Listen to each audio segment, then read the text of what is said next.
মডানে পুখুৰীত মাছ হেপি আছে বলকচোন চাওঁগে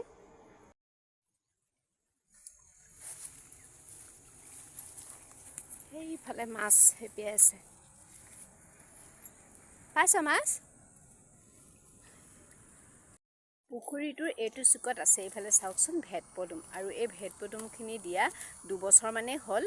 যোৱা বছৰ মানুহে কয় মানে এই ভেট পদুমটো থাকিলে পুখুৰীত বোলে মাছ নাথাকে কিন্তু যোৱা বছৰ মাছ বহুত বেছি ওলাইছিলে আৰু এবাৰ মানে হেচিম এতিয়া সকলোৱে ধান কাটি মেলি শেষ হ'লেই এই পুখুৰীটো হেচিম আৰু সেই তেতিয়াহে মানে গম পাম যে কথাষাৰ সঁচানে মিছা যোৱাবাৰতো এই পদুমখিনি যোৱাবাৰো আছিলে কিন্তু তথাপিও যোৱাবাৰ বহুত বেছি মাছ ওলাইছিল বাৰহে গম পাম আৰু এই ভেট পদুমটো থকাৰ কাৰণে মাছ নাথাকে বুলি যে কয় এই কথাষাৰ কিমান দূৰ সঁচা কিন্তু এনেইতো মানে পুখুৰীটোত এবাৰো দেখোন বহুত ডাঙৰ ডাঙৰ মাছেই খেলি আছে